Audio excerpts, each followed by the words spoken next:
Hi again, everybody, and welcome to your news break on Paper News 24/7. I'm Frank Phillips reporting for the paper of Montgomery County.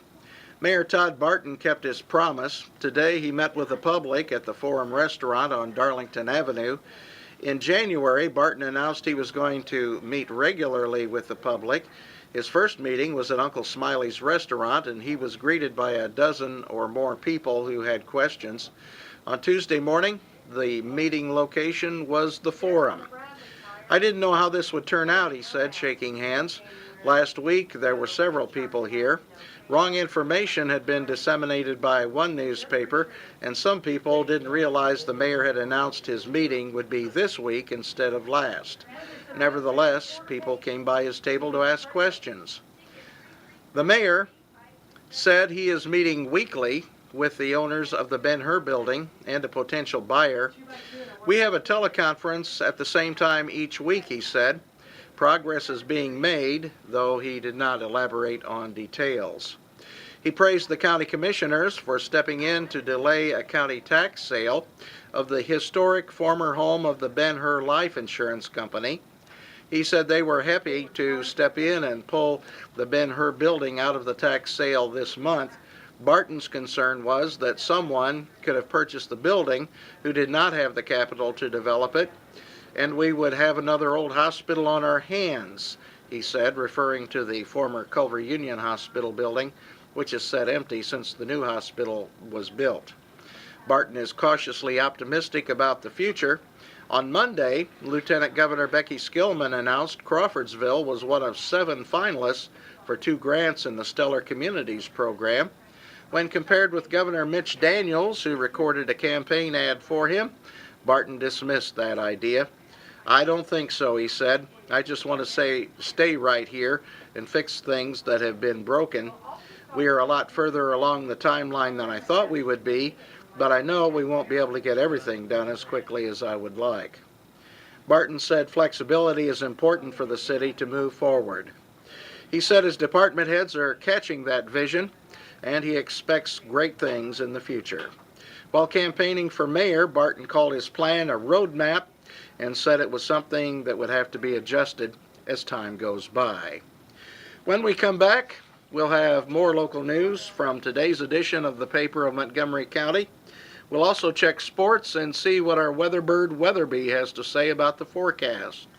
You're watching Paper News 24/7. At Zon's Floor Covering, we don't offer washers, paint, or lumber. Floor covering is our expertise for your home or office. At Zon's Floor Covering, we offer luxurious styles of carpeting and realistic-looking vinyl patterns, and we do it better than anyone else. You'll fall in love with the possibilities at Zon's, all backed by professional installation, superior personal service, and our 3-year installation warranty. Stop by Zon's today and see why we want to be everywhere you are. Bad wrecks happen to good people. That's why people take their wrecks to the good people at Gould's Body and Paint in Crawfordsville. Gould's will work with your insurance company to provide an accurate quote of your needed repairs. Then the iCar Gold Class specialists take over, restoring your vehicle to good as new.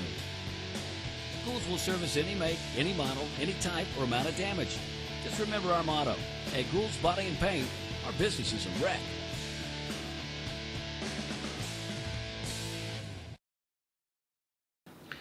And we're back. Crawfordsville has been named one of 7 finalists in competition for the Stellar Communities Grant Program, according to a press release from Lieutenant Governor Becky Skillman's office, as we mentioned earlier in this newscast. There were around 40 communities applying for the program, with 7 being chosen as finalists. Mayor Todd Barton responded in a press conference after hearing the news. We will be attending a Stellar Finalist Workshop later in the week in Indianapolis. Our application focused on the challenges facing our community and a vision for meeting those challenges in order to improve our quality of life. The proposed strategy for changing life in Crawfordsville as we know it today is built largely around executing key community development projects in 4 distinct themes: my town, my street, my neighborhood, and my community. The public input that helped create our future vision in the city's comprehensive plan 2007, along with the recent input from more than 25 partner groups, served as the basis for our Stellar Communities proposal, Barton stated. We are very excited about being chosen as a finalist. It is truly a great honor in itself. However, we will now be firmly focused on continuing to create a very competitive proposal for the recipient phase in collaboration with our community partners. The benefit of this planning and cooperation will be invaluable, and if we are fortunate enough to be a recipient, it will serve as a major boost in addressing some of the challenges facing our community and improving our overall quality of life.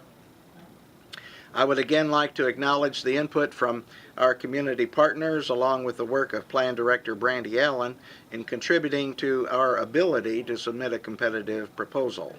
Last year, the grant amounted to $19 million in grants, loans, and tax credits for the city of Greencastle, which was one of 2 communities to receive the Stellar Communities grant.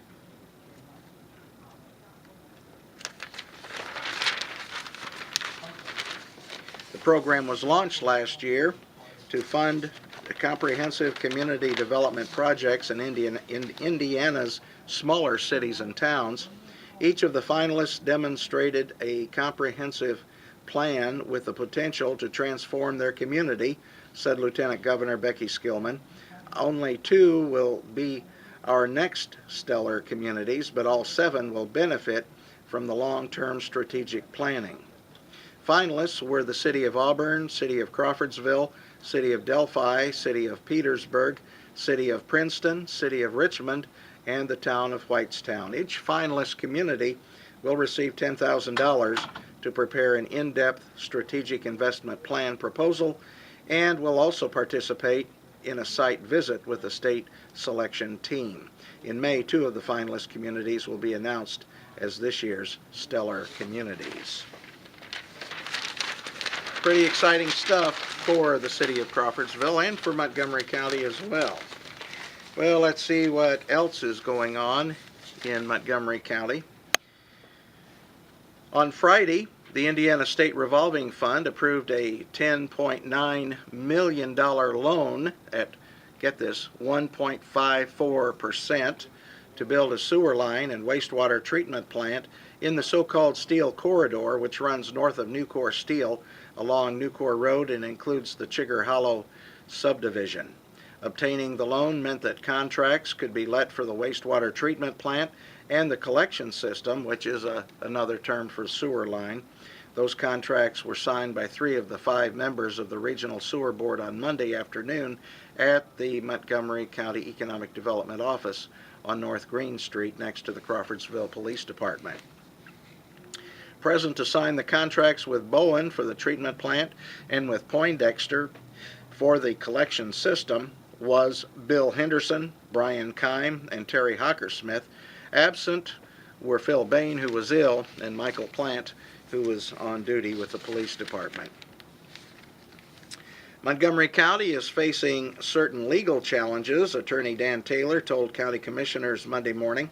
One case involves $20,000 that was accidentally sent to the wrong service vendor, Taylor said.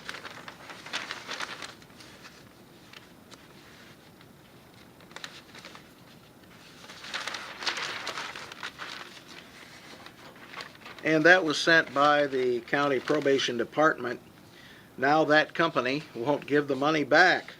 Taylor said the 2 vendors had very similar names. Another legal action involves 2 property owners who claim that construction of Memorial Drive by the new jail created drainage issues. The county denies that claim. However, a contract with the engineer indicates the engineer's insurance company will be liable for such claims, even though the county is defending the property owner's action. Last week, the county leaders were breathing easy after receiving word from the Indiana Department of Local Government Finance that they had accepted the county's 2012 budget. Now it seems that might have been premature, said Auditor Michelle Cash. It's possible the DLGF will delay payments until June for Montgomery County taxing units, including schools and libraries, as well as the county government, or the DLGF could decide to recalculate the county's 2012 budget based on new tax estimates. Commissioner Jim Fullwider reminded everyone that the deadline to apply for the Commissioner Scholarship is March 15th.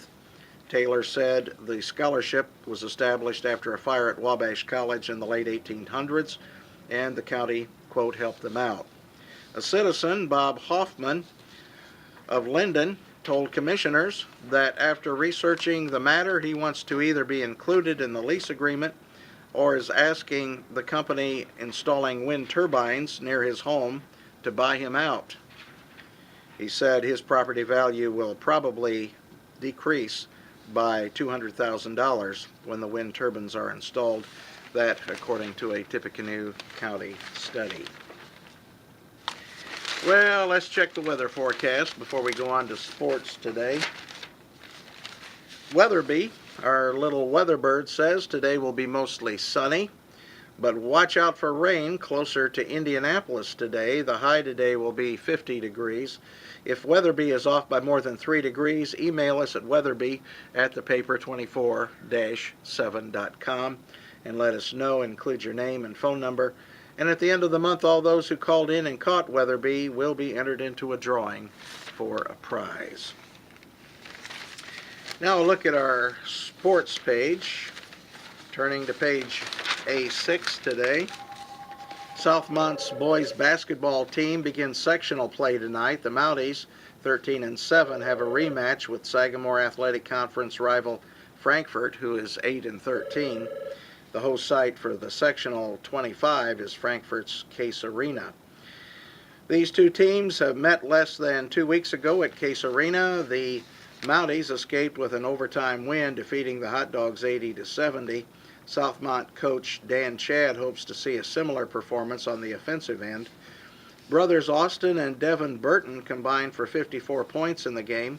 Juniors Drake Cooksey and Cody Thomas added in 10 points each to help out the Mounties. Once again, on defense, the game plan will be to slow down Frankfort, junior Dakota Iskrig, and sophomore Christian Smith.